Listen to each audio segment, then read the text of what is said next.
Bible నుంచి మనం ధ్యానించుకుందాం.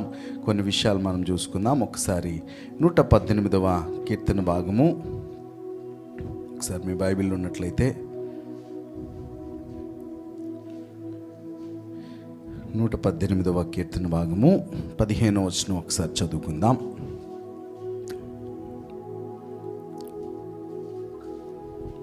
నీతిమంతుల గుడారములలో రక్షణను గూర్చిన ఉత్సాహ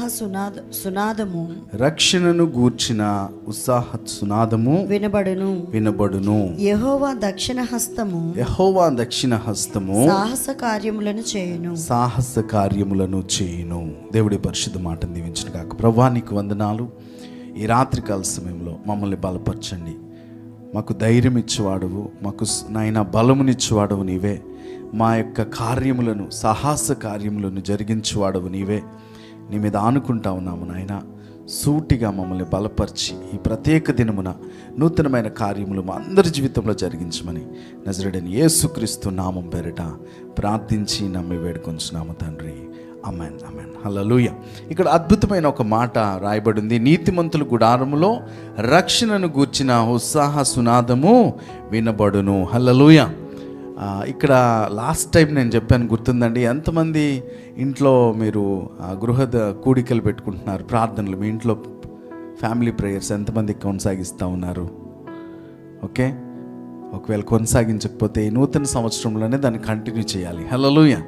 ఎందుకు కంటిన్యూ చేయాలంటే నీ పక్షమున్న దేవుడు సాహస కార్యాలు జరిగించబోతా ఉన్నాడు. హల్లెలూయా. నీతిమంతుల గుడారములు ఎలాంటి ధ్వని వినిపించాలంట? ఉత్సాహ సునాదము వినబడాలంట. రక్షణను గూర్చిన ఉత్సాహ సునాదము. హల్లెలూయా. ప్రతి ఒక్క ఇంటిలో, ప్రతి ఒక్క గృహంలో ఇది మాత్రం ఒక అలవాటుగా మనం చేసుకోవాలి. క్రైస్తవ జీవితంలో క్రిస్టియన్స్కి ఒక కల్చర్ ఉందన్నమాట. ఏ కల్చర్ అంటే దాన్ని తెలుగులో ఏమంటారు? కల్చర్ అంటే ఏంటి? సంస్కృతి. ఒక సంస్కృతి అంటే క్రైస్తవ కుటుంబాల్లో ఈ యొక్క సంస్కృతి అనేది చాలా ఇంపార్టెంట్. హల్లెలూయా. చాలామంది ఈ మధ్య కాలంలో మీరు గమనించి ఉంటారు, యూట్యూబ్స్లో కానీ మీరు చూస్తే వర్షిప్ గురించిన ఒక దుమారమే లెగిసింది. వర్షిప్ ఇలా కాదు, ఇలా చేయాలి, ఇలా కాదు, అలాగా చాలామంది అనేక రీతిలుగా మాట్లాడుతూ ఉన్నప్పుడు నేను కూడా చూసినప్పుడు నాకు దేవుడు నాతో మాట్లాడిన మాట. ఎందుకంటే మనలో చాలామందికి డౌట్స్ ఉంటాయి. ఇప్పుడు చూడండి, అలా గెంతొచ్చా, అలాగా అరవచ్చా, అలాగా ఆరాధన చేయొచ్చా, ఇలాంటి ఆలోచనలు చాలామందికి ఉంటాయి. కానీ దేవుని వాక్యంలో నుంచి మనము ఎప్పటికప్పుడు సరి చేసుకోవాలి. దానికి దేవుని వాక్యమే మనకు సరైన జవాబునివ్వగలదు. హల్లెలూయా. ఇప్పుడు నాకు నచ్చినట్టుగా నేను మాట్లాడేయచ్చు, అంటే నాకు అది ఇష్టమై ఉండొచ్చు అనుకోండి. నాకు నచ్చినట్టుగా నేను దానికి ఒక స్టేట్మెంట్ ఇవ్వచ్చేమో. కానీ దేవుని వాక్యము ఏ రీతిగా మనకు సెలవిస్తుందంటే, నీతిమంతుని గుడారంలో ఉత్సాహధ్వని ఎక్కడ వినిపించాలి? నీ ఇంట్లోనే. నువ్వు నీతిమంతుడివా కాదు గుర్తుపెట్టుకోవాలి. క్రీస్తు రక్తమును బట్టి మనందరం నేను నీతిమంతులమి. హల్లెలూయా. మనం చేసిన క్రియలను బట్టి కాదు, కానీ క్రీస్తు యొక్క రక్షణ మనకు అనుగ్రహించాడు, దాన్ని బట్టి మనము నీతిమంతులమి. మన గుడారంలో ఏ ధ్వని వినిపించాలి? రక్షణ. ఒకవేళ సీరియల్ ధ్వని వినిపిస్తుందేమో, ఈ రోజుల్లో చాలా ఫేమస్ అయిపోయింది కదా. లేకపోతే జబర్దస్త్ ధ్వని వినిపిస్తుందేమో మన ఇంట్లో నుంచి. ఓకే, ఇలాంటివి చెప్తే చాలామందికి బాధ అనిపిస్తుంది. ఏంటి పాస్టర్ గారు ఇలా చెప్తున్నారే, ఎంజాయ్ చేయకూడదా, మనం సరదాగా ఉండకూడదా అన్న ఆలోచన చాలామందికి వస్తుంది. సరదాగా ఉండొచ్చు.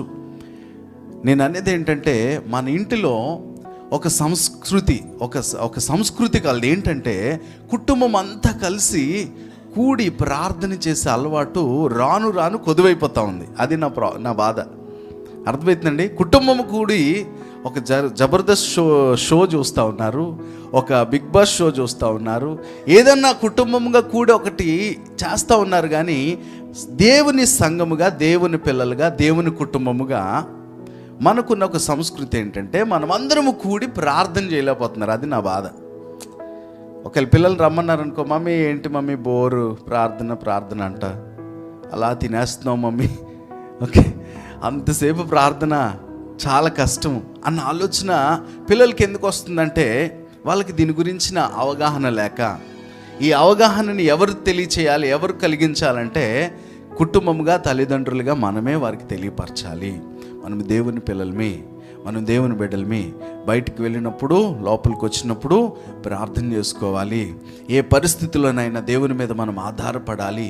ఈ రీతిగా మనం పిల్లలకి అలవాటు చేస్తే ఏమవుతుందంటే ఆటోమేటిక్గా వాళ్ళు కూడా కనెక్ట్ అవుతారు. లేకపోతే ఏమవుతుంది తెలిసిన, ఒక్కసారి ఏదైనా పెద్ద షో జరుగుతూ ఉందనుకోండి, ఈ మధ్య చాలా చోట్ల పెద్ద పెద్ద షోస్ జరుగుతూ ఉన్నాయి.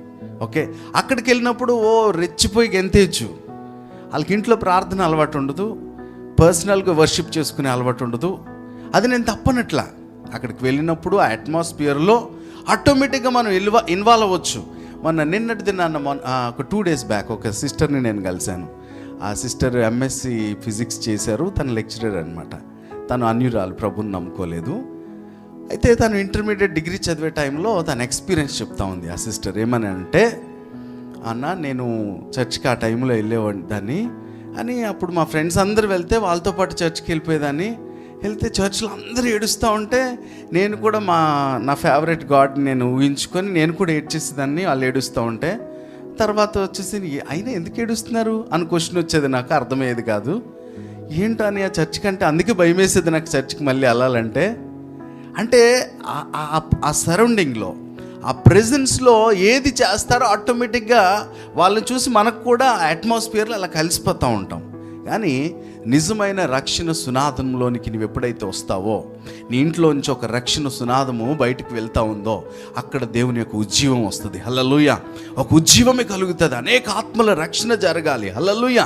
అక్కడికి వెళ్ళేదో మన ప్రాణం, మన సోల్ సాటిస్ఫాక్షన్ కోసం కాదు, కానీ నీ ఆత్మ రక్షణ కొరకు. హల్లెలూయా. మీరు గమనిస్తే ఏసన్న గారు ఎంతమందికి తెలుసు? ఓసన్న మినిస్ట్రీస్ ఏసన్న గారు. ఆయన లైఫ్ హిస్టరీ మీరు ఒకవేళ చూడకపోతే చూడండి, యూట్యూబ్లో అందుబాటులో ఉంటుంది.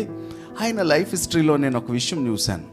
ఆయన వామిటింగ్స్ చేసుకుంటూ, బ్లడ్ వామిటింగ్స్ చేసుకుంటూ, అడుక్కుంటూ రోడ్ల మీద తిరుగుతున్న యవ్వన కాలంలో, ఒక మెంటల్ కండిషన్ బాగా లేని పరిస్థితిలో అలా తిరుగుతూ ఉన్నాడు. ఎక్కడికి వెళ్ళి పందుల దగ్గర ఎక్కడెక్కడ రోడ్ల మీద పడిపోయింది తింటూ ఉన్నాడు. అలాంటి కండిషన్లో ఒక ఇంట్లో, ఒక గృహంలో ఇంట్లో ప్రార్థన జరుగుతుంది. గృహకూడిక ప్రార్థన జరుగుతూ ఉంటే సౌండ్ వింటూ అలాగే వెళ్ళి లోపలికి వెళ్ళి అక్కడికి వెళ్ళి కూర్చున్నాడు. కూర్చుంటే వాళ్ళు కూడా ప్రార్థన అయ్యేదాకా కూర్చోబెట్టారు. అయిపోయింది బాబు, ప్రార్థన అయిపోయింది, వెళ్ళిపోమని అంటే ఆయన నడుచుకుని వెళ్తూ ఉంటే దేవుని యొక్క దర్శనం. హల్లెలూయా. ఆనాడు ఎవ్వరికి తెలియదేమో, ఆయన ఎవరు చూసుండరేమో, కానీ ఆ రోజు అలాంటి విజిటేషన్ ద్వారా ఈ రోజున మీరు చూస్తే ఎన్నో హోసన్న మినిస్ట్రీ సంఘాలు అనేక చోట్ల, ప్రతి పట్టణంలో హల్లెలూయా అతని దేవుడు ఉన్నతముగా ఈ కాలంలో దేవుడు తను వాడుకున్నాడు. మనము కూడా మన ఇంటిలో ఈ యొక్క రక్షణ సునాదం అనేది చాలా ఇంపార్టెంట్. హల్లెలూయా. మన ఇంట్లోంచి ఎలాంటి శబ్దం బయటకు వస్తుంది? గిన్నెలు, చెంబులు, ముంతలు, ఇలాంటి శబ్దం వస్తుందా? ఎప్పుడు వస్తుంది? గిన్నెలు, చెంబులు, ముంతల సౌండ్ ఎప్పుడు వస్తుంది? కోల్డ్ వార్ జరుగుతూ ఉన్నప్పుడు ఇంట్లో సడన్గా ఇలా పెట్టే ముంత కూడా కొంచెం గట్టిగా పెడతాం. ఎప్పుడు లోపల యుద్ధం జరుగుతూ ఉంటుంది. అందుకే బహు జాగ్రత్త. దేవుని కుటుంబాలుగా, దేవుని పిల్లలుగా, దేవుని ప్రజలుగా మనం ఇంట్లో నేర్పించం. ఒక్కసారి వాళ్ళకి అలవాటు అవ్వడం వల్ల ఏమవుతూ ఉన్నారంటే, ఇదేనేమో కల్చర్, ఇదేనేమో ట్రెండ్, ఇలాగే ఉండాలేమో, ఇంతేనేమో అనుకుంటా ఉన్నారు. అందుకనే చిన్నప్పటి నుంచే కుటుంబాలను ఏ విధంగా మనం నేర్పించాలంటే, బిడ్డలకి మనం ప్రార్థన చేయాలి, మనం ఆరాధన చేయాలి, దేవుని మహిమపరిచే బిడ్డలుగా మనం ఉండాలి.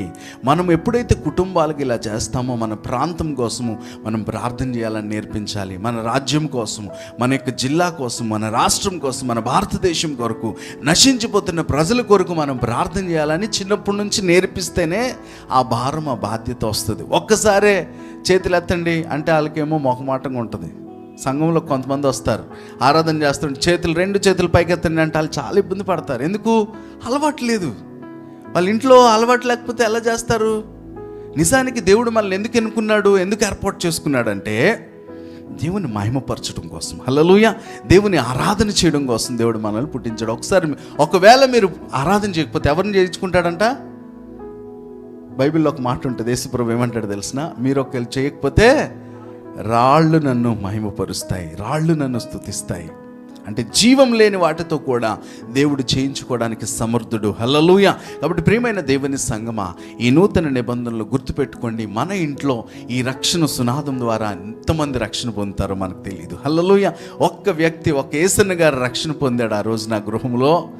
ఎన్నో గృహాలు, ఎన్నో దేవుని యొక్క గృహాలు, ఎన్నో సంఘాలని దేవుడు కట్టాడు. హల్లెలూయా, హల్లెలూయా. ఆయన గుంటూరులో నేను ఆ పరిచర్యకి చూడడానికి వెళ్ళినప్పుడు ఆశ్చర్యం వేసింది. ప్రభా, ఇంత ఉన్నతమైన పరిచర్యను మీరు అనుగ్రహించారు.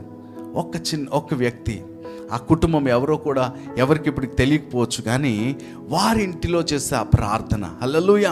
అందుకనే నేను చెప్తా ఉన్నా, మన కుటుంబాల్లో మన బిడ్డలకి మనకు కూడా అది అలవాటు అవ్వాలి. హల్లెలూయా. ప్రతిరోజు ఖచ్చితంగా దేవుని వైపు మనము నమస్కరించాలి. 3 పూటల దానియేలు ఎందుకు చేసేవాడు? వేరే దేశం బబులోను సామ్రాజ్యానికి కొనిపోయాడు దానియేలు. వెళ్ళిపోయిన యెరూషలేము వైపు కిటికీలు తెరిచి ప్రార్థన చేసేవాడు అంట, దినమునకు 3 సార్లు. ఆ ప్రార్థన ఆపేయడం కోసం ఏం చేశారు తెలిసిన? ఈయన ఏదో విధంగా తీసుకెళ్ళి సింహాల బోన్లో వేసేయాలనుకున్నాను. చాలాసార్లు మీకు విషయం చెప్పాను.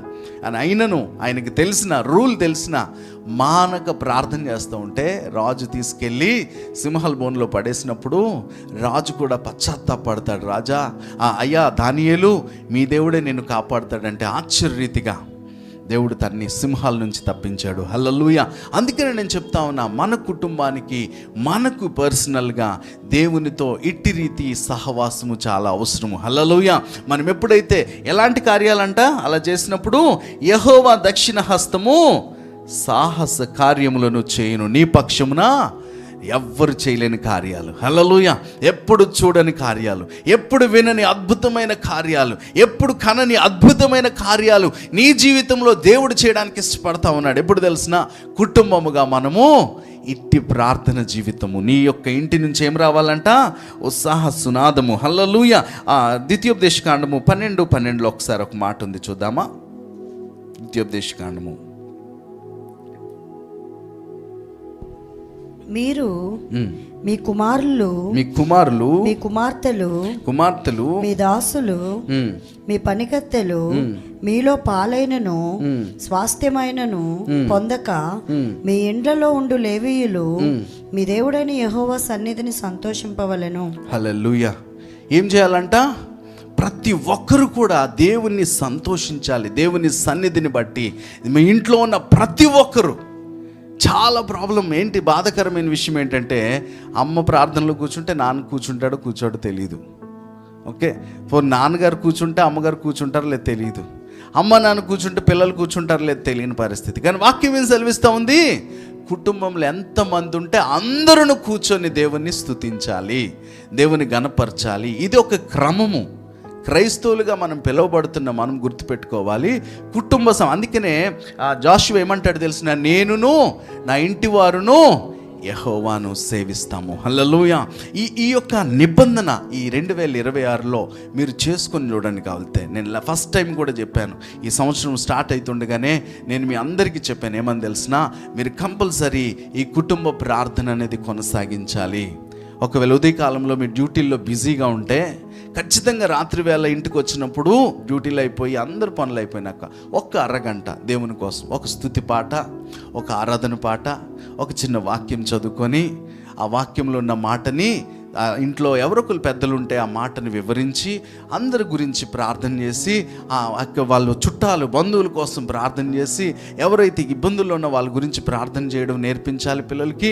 అంతేకాకుండా మన యొక్క రాష్ట్రం గురించి ప్రార్థన చేయడం నేర్పించాలి, నశించిపోతున్న ఆత్మల కొరకు ప్రార్థన. ఈ క్రమము ఇది ఎప్పుడైతే కుటుంబాలకి, క్రైస్తవ కుటుంబాలకు అలవాటు అవుతుందో మీ ఇంటి నుంచి రక్షణ సునాదం వస్తుందంట. హల్లెలూయా, హల్లెలూయా. ఎంతోమంది విడిపించబడతారు, ఎన్నో కుటుంబాలు కట్టబడతాయి. ఇంకొక మాట చదివి ఒకసారి 119వ కీర్తన 119:54 వచనం ఒకసారి చదువుదామా?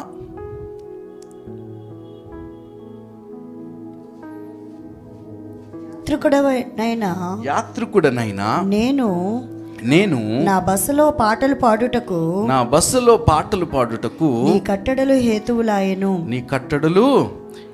నా బస్సులో అంటే ఎక్కడంట? ఎక్కడైతే తిని కాపురం ఉంటా ఉన్నాడు, ఎక్కడైతే నివాసం చేస్తూ ఉన్నాడో, ఎక్కడైతే అదొకవేళ ఇల్లా లేకపోతే గూడా లేకపోతే అది ఏ ప్లేస్ అయినప్పటికీ ఆ ప్లేస్లో తిని ఎలా పెట్టుకుంటున్నాడు? నీ కట్టడము హేతువులాయను, పాటలు పాడుటకును నీ కట్టడలు అంటే ఆయన యొక్క నిబంధన, ఆయన యొక్క ఆజ్ఞల్ని తిను హేతువుగా చేసుకుంటున్నాడు, ఇష్టముగా చేసుకుంటా ఉన్నాడు. హల్లెలూయా. ఎక్కడుంటే అక్కడ, ఏ పరిస్థితులు ఉంటే ఆ పరిస్థితుల్లో నువ్వు దేవుని మహిమపరిచే వ్యక్తిగా మారిపోవాలి. నేను డిగ్రీ చదివే టైంలో నాకు బాగా గుర్తు, ఒక చిన్న రూమ్లో దగ్గర దగ్గర 10 మంది ఫ్రెండ్స్ మేము ఒక రూమ్లోనే ఉండేవాళ్ళం డిగ్రీ చదివే టైంలో. ఆ టైంలో ఆ 10 మంది అంటే ఊహించండి, ఒక చిన్న గదిలో 10 మంది అంటే అలా ఇరికిరికి పడుకుండేవాళ్ళం. అలాంటి రూమ్లో మేము ప్రార్థన చేసుకోవడానికి నాకు అవకాశం ఉండేది కాదు. వర్షిప్ చేసుకుందామంటే ఇంకా అసలు సమస్య లేదు, అవకాశం ఉండదు. ఆ టైంలో నేనేం చేయాలో తెలిసిన పైన డాబా మీదకి వెళ్దామంటే పైన డాబా లేదనమాట దానికి. ఓకే, ఆ టైంలో ఎలా ప్రార్థన చేయాలో తెలియదు, ఎలా వర్షిప్ చేసుకోవాలో తెలియని టైంలో బాత్రూంలోకి వెళ్ళి ఒక పాట ఉండేదన్నమాట. పరిశుద్ధాత్ముడా పరిశుద్ధాత్ముడా నాలో ఉండి నన్ను నడిపించువాడా. ఆ చరణం దగ్గర దగ్గర 10 చరణాల పైన ఉంటుంది అనమాట ఆ సాంగ్ మొత్తము అన్ని చరణాలు పాడేసరికి 1 అవర్ అయిపోయేది.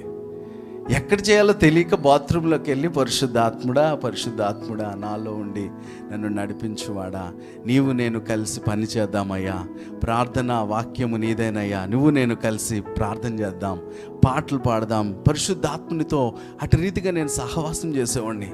ఆ టైంలో కష్టమే, ఇబ్బందే, కానీ బాత్రూంలోనే దేవుని స్తుతిస్తూ ఎక్కడికి వెళ్తే అక్కడ, ఒకవేళ ఏదైనా మీటింగ్కో ఎక్కడికి వెళ్తే ఆ తెల్లవారు లెగిసి ఆ పాట పాడుకుంటూ దేవుని స్తుతించేవాడిని, దేవుని ఆరాధన చేసుకునేవాడిని.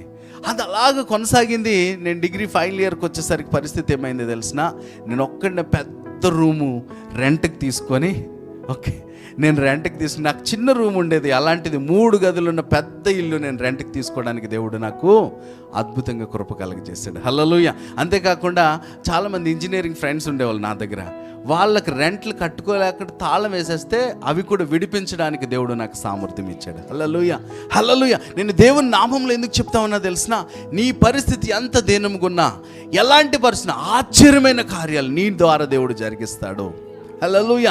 నీ ద్వారా దేవుడు అద్భుతాలు చేయిస్తాడు, నీ పరిస్థితిని మారుస్తాడు. ఎప్పుడు తెలిసిన, నువ్వు ఒక క్రమబద్ధీకరణ జీవితాన్ని నువ్వు కొనసాగించాలి. పర్సనల్గా నువ్వు వర్షిప్ చేయడం నేర్చుకోవాలి. పర్సనల్ వర్షిప్ అనేది చాలా పవర్ఫుల్.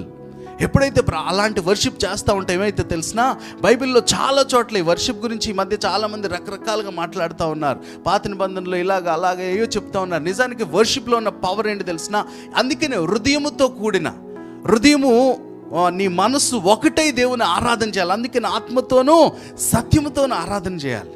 ఎప్పుడైతే అలా చేస్తే, చూడండి, ఎరికో గోడలు యుద్ధం చేస్తే పడిపోయినాయా, దేవుని స్తుతిస్తే పడిపోయినాయా? దేవుని స్తుతించారు, వాళ్ళు ఏం చేయలే. 7 మార్లు అలా తిరిగారు, దినానికి ఒకసారి తిరిగారు, లాస్ట్ రోజు అన్ని 7 సార్లు తిరిగారు, బోర్రలు ఊదమన్నప్పుడు అప్పుడు ఏమైపోయినాయి, అంత బలమైన గోడలు కూడా కూలిపోయినాయి. అంటే ఆరాధనలో అంత శక్తి ఉంది, అంత పవర్ ఉంది అని దానికి ఒక క్రమం ఉంది. ఈ రోజు నువ్వు ఇలా తిరగమంటే అలా తిరగాలంతే. 7వ రోజు మాత్రం 7 సార్లు తిరగాలి, బోర్లు వదాలి. ఎలాగైతే దేవుడు జాషువాకి చెప్పాడు, యెహోషువాకి చెప్పాడో ఆ క్రమం అనేది చాలా ఇంపార్టెంట్. హల్లెలూయా. నీ జీవితంలో కూడా నీవు ఆరాధనని నువ్వు అలవాటు చేసుకోవాలి. నీ జీవితంలో పర్సనల్ వర్షిప్ అనేది చాలా ఇంపార్టెంట్. మనం ఎప్పుడు వర్షిప్ చేస్తాం తెలిసినా, అంత బాగున్నప్పుడు ప్రభు స్తోత్రం. ఒకవేళ నీకేమన్నా అనుకున్నాయి, మనసులో అనుకున్నావు, రాసుకున్నావు, జరిగిపోయినాయి అనుకో, ఎలా ఉంటుంది తెలిసినా, నడుస్తున్న స్తోత్రమే, పడుకున్న స్తోత్రమే, తింటున్న స్తోత్రమే. ఎందుకు అన్నీ అయిపోయినాయి అని బైబిల్లో ఒక సంఘటన మీకు చూపిస్తాను. అపొస్తలుల కార్యం 16వ అధ్యాయము ఒకసారి తీస్తారా? అపొస్తలుల కార్యము 16వ అధ్యాయము 23 నుంచి చదువుదాం. వారు చాలా దెబ్బలు కొట్టి వారిని చెరసాల్లో వేసి భద్రముగా కనిపెట్టవలనని చెరసాల నాయకునికి ఆజ్ఞాపించిరి. అతడు అట్టి ఆజ్ఞను పొంది వారిని లోపల చెరసాలలోనికి త్రోసి వారి కాళ్లకు బొండ వేసి బిగించెను. అయితే మధ్యరాత్రి వేళ పౌలును శీలయు దేవునికి ప్రార్థించుచు కీర్తనలు పాడుచు నుండిరి.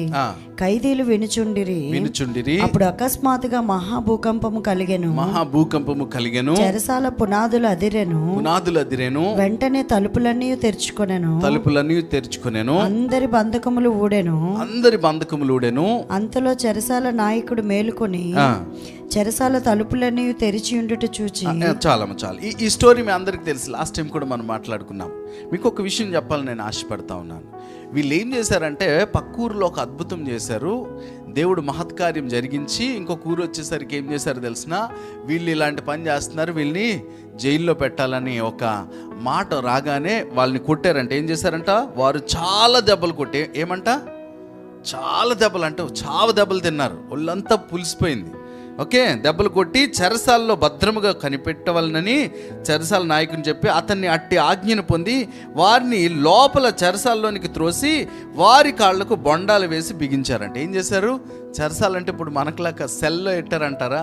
పాత రోజుల్లో సెల్ అంటే ఏంటి తెలిసిన, కింద భూమి లోపల తవ్వి మనిషి ఇలాగే ఉండాలి. ఇంకా ఓకే, ఇలా తిరగడానికి ఇలా పడుకోవడానికి అవ్వదు. ఈ మనిషికి అలా సరిపడా ఒక సెల్ల, దాన్నే సెల్ అంటారు అన్నమాట. అందులో పెట్టేసి కాళ్ళకి ఏం చేశారంట, బొండాలు వేసేసారు. ఇంకెటు పరిగెట్టకుండా లాక్ చేసేసారు. చూడండి, వాళ్ళు దేవుని మహిమ కొరకు అద్భుతం చేశారు. ఓకే, దేవుణ్ణి మహిమపరుస్తూ ఉన్నారు. అలాంటి పరిస్థితుల్లో వాళ్ళని ఏం చేశారంటే చాలా దెబ్బలు కొట్టేశారు, తీసుకెళ్ళి జైల్లో పెట్టేశారు, కాళ్ళకు బొండాలు వేశారు. అంటే ఇలా పడుకోవడానికి లేదు, ఇలా కూర్చోడానికి లేదు, అలా రిలాక్స్ అవ్వడానికి లేని పరిస్థితుల్లో వాళ్ళంతా నొప్పులు వచ్చేస్తూ ఉన్నాయి. జైల్లో చూడండి, దోమలు కుట్టేస్తాయి. ఓకే, ఎప్పుడు తవ్వేసారు ఆ గోతులు, ఎలకలు ఉన్నాయేమో ఏమున్నాయో ఎవరికి తెలుసు. పాత రోజులు. ఇప్పుడైతే కనీసం లైట్లు పెట్టారు, ఇప్పుడు అన్నీ బాగానే ఉన్నాయి. అలాంటి కండిషన్లో అంత వేదనకరమైన పరిస్థితుల్లో వాళ్ళు ఏం చేయడం మొదలు పెట్టారంట, పాటలు పాడుతూ ఏం చేస్తున్నారు. ఒకసారి మాట చదువమ్మ. పాటలు పాడుచు 25వ వచనం. మధ్యరాత్రి వేళ పౌలును శీలయు దేవునికి ప్రార్థించుచు కీర్తనలు పాడుచు నుండిరి. కీర్తనలు ఏం చేశారంట, దేవునికి ప్రార్థన చేస్తున్నారు. ఇంకోటి ఏం చేస్తున్నారు, కీర్తనలు పాడుతూ ఉన్నారు. హల్లెలూయా.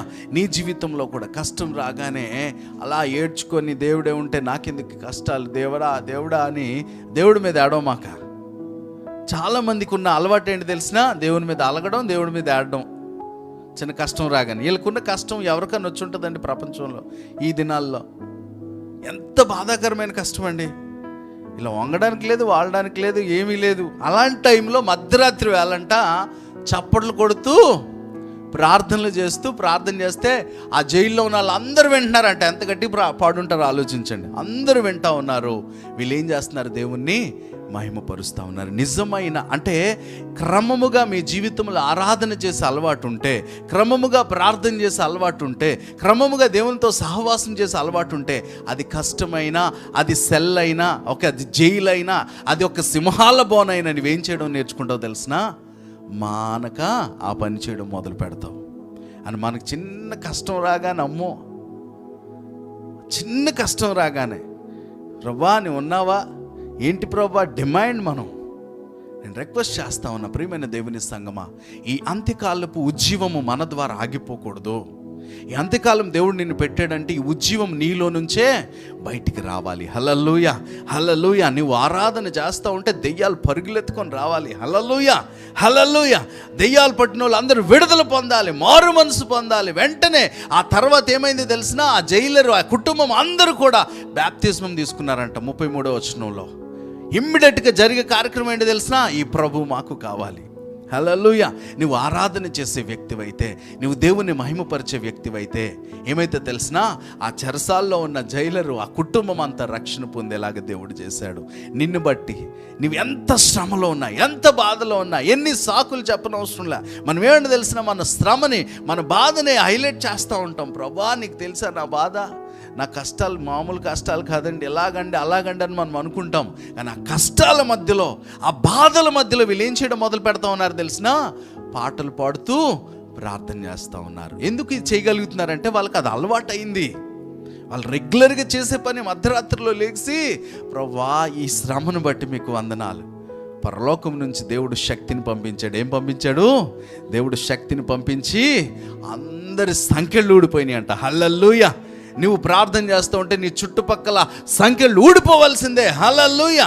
నీ శ్రమని బుర్ర మీద పెట్టుకుని దాన్నే తలపోసుకుని నువ్వు ఏడవనవసరం లేదు, బాధపడనవసరం లేదు. నువ్వు ప్రార్థన చేయుచుండగా ఆత్మతో నింపబడుతూ హల్లెలూయా నీకు దేవుడిచ్చిన గొప్ప ధన్యత ఏంటి తెలిసినా, నువ్వు విడుదల పొందడమే కాకుండా నీ చుట్టూన్న వారు, ఓకే, నీ ఇంట్లో రక్షణ సునాదం ఎప్పుడు వినిపిస్తే తెలిసినా, నువ్వు ఇట్టి రీతిగా అభిషేకించబడుతూ మానక దేవునితో సహవాసం చేసే వ్యక్తివైతే, హల్లెలూయా, జరగని కార్యాలు, మారని కార్యాలు, ఎప్పుడు చూడని కార్యాలు మీ జీవితంలో జరగాలని మీకు ఆశ ఉందా?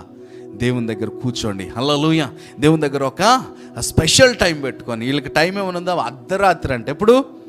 అర్ధరాత్రి మధ్యలో గుర్తొచ్చిన నొప్పులు, ఒకవైపు ఒళ్ళంతా నొప్పులు, దెబ్బలు తగిలేసినాయి, ఎటు కదలడానికి లేదు, తిరగడానికి లేదు, ఇద్దరికి జాయింట్ వేసారు. ఎవరికి? పౌలు శీల.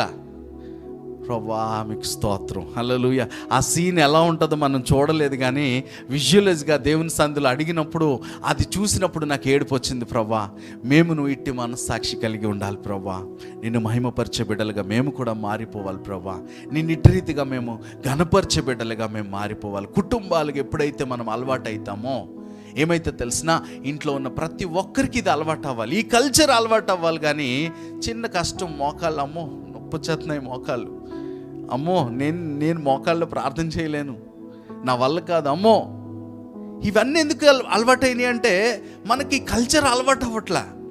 కుటుంబ ప్రార్థన అనేది మనం ఎప్పుడైతే క్రమబద్ధీకరణతో చేస్తామో, అలవాటుగా అందరికీ నేర్పిస్తామో, ఏం చేస్తాం తెలిసినా, మనం అట్టి రీతిగా ఎక్కడుంటే, ఏ శ్రమలో ఉంటే, ఈ ఎడారిలో ఉన్నా, ఏ కష్టంలో ఉన్నా, నువ్వు ప్రార్థన చేసినప్పుడు దేవుడు నీ మొర ఆలకిస్తాడు, హల్లెలూయా. అద్భుతాలు చేస్తాడు, గొప్ప కార్యాలు చేస్తాడు. అంతేగాని ఎందుకు జరగట్లేదంటే మన మైండ్ సెట్లో మార్పు కలగాలి. నువ్వు దేవుని మహిమపరచాలి. ప్రభువా నీకు వందనాలు. పాటలు పాడుతూ ఓకే, నాకు రావండి పాటలు, రావండి, అయ్యో నాకు తెలియదండి అని అనడానికి ఒక్క మాట. లాస్ట్ టైం సాగరయ్య గారు వచ్చినప్పుడు ఆ పాట ఏమన్నా ఉందండి? పెద్ద పాట ఏం లేదు. హల్లెలూయా స్తోత్రం అంటున్నాడు, పాడుతూనే ఉన్నాడు. నీకు వచ్చిన ఒక మాట చాలు, స్తోత్రం స్తోత్రం స్తోత్రం, హల్లెలూయా, నీకు వందనాలు స్వామి, నీకు వందనాలు యేసయ్యా, నీకు వందనాలు. ఆ మాటతోనే దేవుని నువ్వు మహిమపరుస్తూ ఉంటే నీ పక్షమును దేవుడు అద్భుతాలు చేయడానికి ఇష్టపడతా ఉన్నాడు. హల్లెలూయా, హల్లెలూయా. ఇంత గొప్ప దేవుని మనం కలిగి ఉన్నాం ప్రియమైన దేవుని బిడ్డలారా. ఒక్కసారి అపొస్తలుల కార్యము 2వ అధ్యాయము 46-47 వచనాలు చివరికి మాట చదువుకొని ముగించుకుందాం. అపొస్తలుల కార్యం 2వ అధ్యాయము 46-47. మరియు వారేక మనస్కులై ప్రతిదినము దేవాలయంలో తప్పక కూడుకొనుచు, ఇంటింటా రొట్టె విరుచుచు, దేవుని స్తుతించుచు, ప్రజలందరి వలన దయ పొందిన వారై ఆనందముతోనూ నిష్కపటమైన హృదయంతోనూ ఆహారం పుచ్చుకొనుచుండిరి. మరియు ప్రభు రక్షణ పొందుచున్న వారిని అనుదినము వారితో చేర్చుచుండెను. అనుదినం అంటే అర్థం ఏంటి? ప్రతిరోజు ఎవరిని చేర్చుకుంటున్నారు? రక్షణ పొందేసుకుంటున్నారంట. అంటే రోజు రక్షణ పొందుకోవాలంటే ఏం చేస్తున్నారు వీళ్ళు? ఇంటింట కూడుకుంటా ఉన్నారు, దేవుని మహిమపరుస్తూ ఉన్నారు, ప్రార్థనలు చేస్తూ ఉన్నారు, రొట్టె విరుస్తూ ఉన్నారు, దేవుని గొప్ప చేస్తూ ఉన్నారు. హల్లెలూయా, హల్లెలూయా. ఎప్పుడైతే ఈ కార్యక్రమం జరగాలి సంఘాల్లో, హల్లెలూయా, ఇది ఎప్పుడైతే జరుగుతుందో అనుదినము అనేక మంది ఆత్మలు చేర్చబడతారు. లేకపోతే కన్ఫ్యూజన్, డౌట్, ప్రజలకు అర్థం కాదు. ఏం చేస్తున్నారు వీళ్ళు, ఏంట్రా బాబు వీళ్ళు గోల, వీళ్ళు అరుపేంటి, వీళ్ళు గోల ఏంటి అని వాళ్ళు కన్ఫ్యూజన్లో ఉండకూడదు. అదే అపొస్తలుల కార్యంలో 2వ అధ్యాయంలోనే ప్రజలందరూ ఎందుకు వచ్చారు తెలిసిన? ఆత్మతో నింపబడినప్పుడు. హల్లెలూయా. వాళ్ళకి డౌట్ వచ్చింది, వాళ్ళకు కూడా ఆశ్చర్యం కలిగింది. కానీ వాళ్ళ దగ్గర నిలబడి పేతురు ఏమంటా ఉన్నాడు తెలిసిన? ఇదిగో అంత్యకాలంలో దేవుని మహాకార్యాలు ఇలా జరగబోతా ఉన్నాయి, అన్ని జనుల మీద తన ఆత్మను కుమ్మరించబోతా ఉన్నాడు. హల్లెలూయా. ఆత్మను కుమ్మరించబడడం అనేది ఒక ప్రాసెస్. ఎప్పుడైతే నువ్వు పర్సనల్గా దేవుని మహిమపరిచే వ్యక్తివైతే, అందుకనే నీ మోటివ్ ఆఫ్ ద హార్ట్, నీ హృదయాన్ని సరి చేసుకొని దేవుని సన్నిధిలో నువ్వు ఆరాధన చేస్తూ ఉండాలి. హల్లెలూయా. నడుస్తూ ఉన్నా, బండి తోలుతా ఉన్నా, ఏ పని చేస్తూ ఉన్నా, ప్రభువా నీకు వందనాలు ప్రభువా, ఏమిచ్చి రుణం తీర్చుకోగలనయ్యా, నీవిచ్చి నీ రక్షణను బట్టి నీకు వందనాలు ప్రభువా, ఎందరికీ లేని భాగ్యమును నాకు ఇచ్చావు ప్రభువా, నీకు వందనాలు. హల్లెలూయా. ఇటు రీతిగా నీవు అలవాటు చేసుకుంటే ఏమైతే తెలిసినా, నువ్వెక్కడ నిలబడితే అక్కడ కట్లు తెంచబడాల్సిందే. హల్లెలూయా. అనేక మంది యొక్క సంకెళ్ళు ఊడిపోవాల్సిందే. హల్లెలూయా.